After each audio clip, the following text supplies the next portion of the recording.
Russian supply convoy crosses Chongar Bridge into Crimea. What happened next? A convoy of Russian military vehicles moved across the Chongar Bridge into Crimea. Fuel trucks, ammunition carriers, transport vehicles, all moving in formation. Then the bridge itself came under fire. Russia was forced to change its route. Dozens of vehicles redirected through an alternate corridor in northwestern Crimea, and Ukraine was already watching. Around 50 Russian military vehicles gathered on that new route. That is when the strike came. Was this a single lucky hit or something far more calculated? Welcome to the Professor Jiang Report, the place where complex military and geopolitical events are broken down clearly, honestly, and without noise. It is wonderful to have you here today, and if this kind of in-depth analysis is what you have been looking for, a subscription to this channel would mean a great deal. It helps this work reach more people who value serious reporting. Now, before we go further, where are you watching from today? Drop your city or country in the comments below, because this community spans the entire globe, and every voice here matters. For weeks, military trucks had been rolling across the Chongar Bridge. Fuel carriers, ammunition vehicles, transport trucks all moving in steady lines between mainland Ukraine and the Crimean Peninsula. To Russian military planners, this route was reliable, familiar, and essential. Then everything changed. Ukrainian forces struck the Chongar Bridge. The damage was serious enough that Russia could no longer depend on it the way they once had. Heavy military vehicles could not cross safely. The steady flow of supplies that Russian troops in southern Ukraine depended on every single day was now interrupted, and for an army fighting across a wide front, that kind of interruption is never a small problem. The Chongar Bridge is not just a road crossing. It sits at one of the most important connection points between Crimea and the occupied southern regions of Ukraine. Through this corridor, Russia had been moving the supplies that keep a modern army alive: fuel for armored vehicles, shells for artillery units, spare parts for damaged equipment, food, and medical supplies for troops holding positions across the Kherson and Zaporizhia directions. When that route was hit, Russian logistics planners had to make a fast decision. They shifted part of their supply traffic toward the northwestern part of Crimea, toward the Armyansk and Perekop corridor. On a map, it looked like a reasonable solution. The road existed, trucks could move, and supplies could still reach their destinations. Russian commanders needed to keep their forces fed, fueled, and armed, and this alternate route gave them a way to do exactly that. But here is where the situation became more dangerous for Russia. When an army is forced to change the way it moves supplies, it does not simply solve one problem. It often creates another. Vehicles that once spread across multiple familiar routes were now concentrating on fewer roads. More trucks, more fuel carriers, and more ammunition vehicles were pushing through the same narrow corridors in northwestern Crimea. The movement became denser, more predictable, and easier to observe from above. Around 50 Russian military vehicles were reportedly operating in the area around Armyansk as part of this redirected supply effort. That group included fuel trucks, ammunition carriers, and other transport vehicles. Exactly the kind of targets that can slow an entire front line if they are hit at the right moment. Ukraine was not surprised by any of this. Military analysts and Ukrainian commanders had already been watching the roads, studying the patterns, and preparing for the moment Russia would be forced to move its convoys through an alternate path. That preparation would soon matter more than anyone on the Russian side had expected. The question was no longer whether Ukraine had noticed the shift. The question was what they were planning to do about it. There is an old military saying that an army moves on its stomach. But in modern warfare, an army moves on information just as much as it moves on fuel. And in the days after the Chongar Bridge was damaged, Ukraine demonstrated exactly what that means on a live battlefield. Russia did what any military force would do under pressure. They adapted, they rerouted, they pushed their convoys through the Armyansk corridor in northwestern Crimea and told their drivers to keep moving. From Moscow's perspective, the supply chain was still functioning. The trucks were still rolling. The mission was still alive. What Russian planners may not have fully accounted for was that Ukraine had not simply struck a bridge and moved on. Ukrainian forces had been studying the entire logistics network behind Russian front lines, not just one crossing point, but the whole system. Every major road, every junction, every staging area, and every alternate route had already been placed under observation long before the first strike on Chongar ever happened. This is what separates a single battlefield strike from a coordinated logistics campaign. Ukraine was not reacting to Russian movements. Ukraine was anticipating them.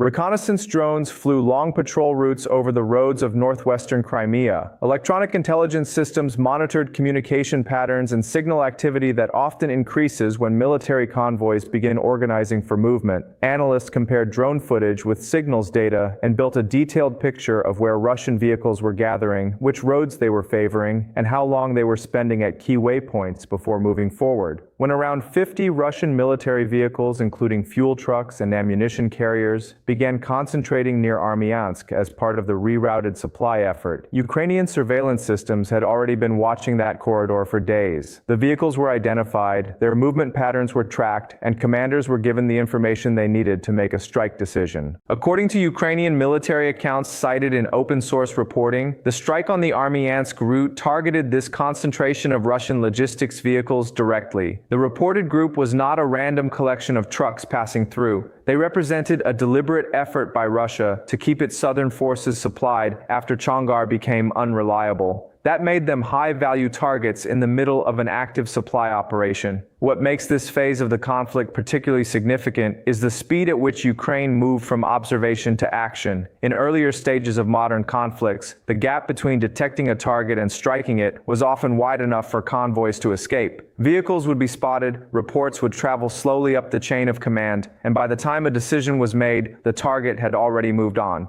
Ukraine has worked systematically to close that gap.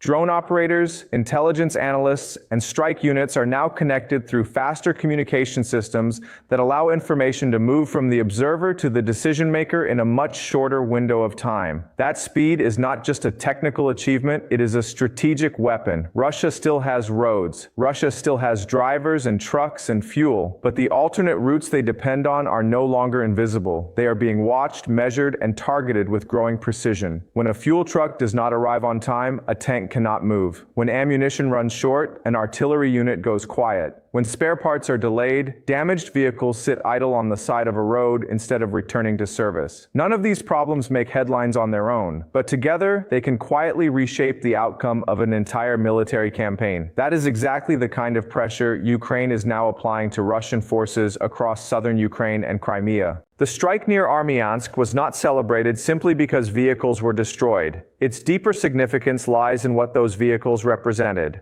Fuel trucks keep armored columns operational. Ammunition carriers feed the artillery systems that Russia depends on to hold and advance along front lines in Kherson and Zaporizhia. Transport vehicles carry the rotating troops, medical supplies, and equipment repairs that prevent a fighting force from wearing itself down completely. When those vehicles are hit, delayed, or forced off their routes, the consequences travel forward to the front line faster than most people realize. Russian commanders in the south are now operating under a specific kind of strain that is difficult to solve with additional manpower alone. Their supply network is being forced to constantly change shape. A route that worked last week may be under observation this week. A staging area that once felt secure may become a target if vehicles gather there too predictably. Every adaptation Russia makes requires more fuel, more time, more escorts, and more command attention, all of which are resources that could otherwise be directed toward offensive or defensive operations at the front.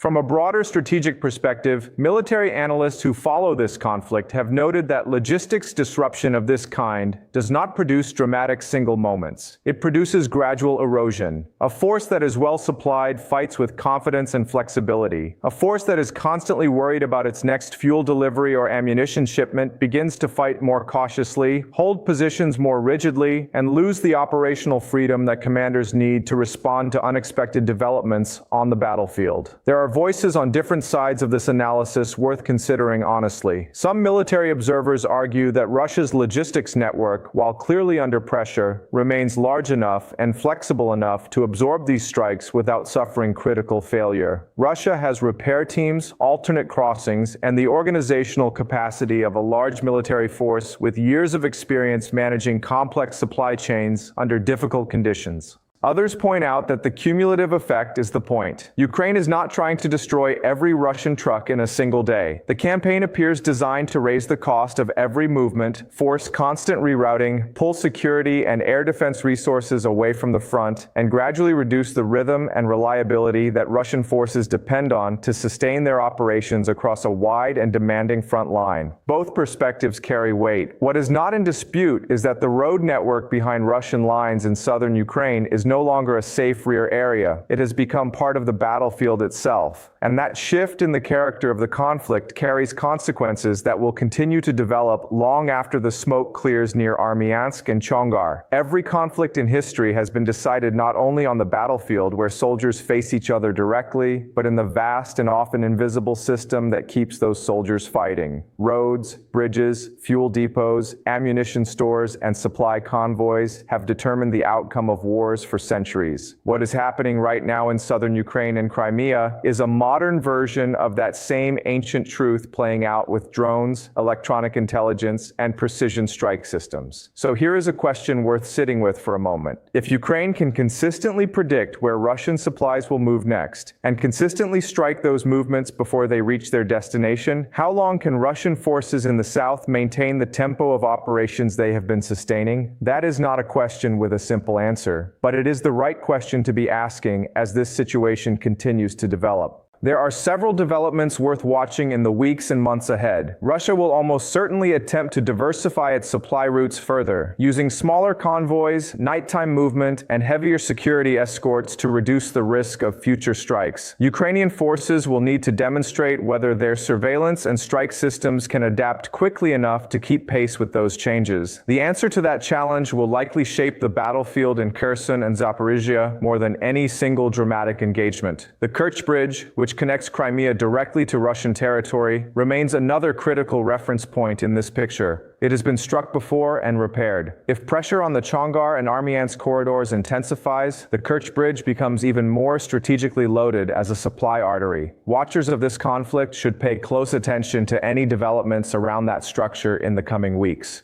For viewers who want to stay genuinely informed about how this situation evolves, the most reliable approach is to follow reporting from established military analysis organizations, open-source intelligence communities, and conflict monitoring groups that base their assessments on verified imagery, documented military communications, and confirmed battlefield data rather than unofficial claims from either side. Now, the Professor Jiang Report wants to hear directly from you. Do you believe Ukraine can sustain this kind of logistics pressure long enough to meaningfully degrade Russian combat capability in the south? Or do you think Russia's military infrastructure is large enough to absorb these strikes and continue operating effectively? Leave your thoughts in the comment section below, because the perspectives of this community always add something valuable to the conversation. Also, if someone in your life follows this conflict closely and would benefit from this kind of calm, detailed analysis, please share this report with them today. That simple act helps this channel reach the people who are genuinely looking for serious coverage in a media environment that too often chooses noise over clarity. This is the Professor Jiang Report, where every story is treated with the seriousness it deserves, because understanding what is happening in the world is never a small thing. The bridges being damaged, the convoys being tracked, and the supply routes being contested in southern Ukraine are not distant abstractions. They are decisions made by human beings that will affect other human beings for years to come. Stay informed, stay thoughtful, and we will see you in the next report.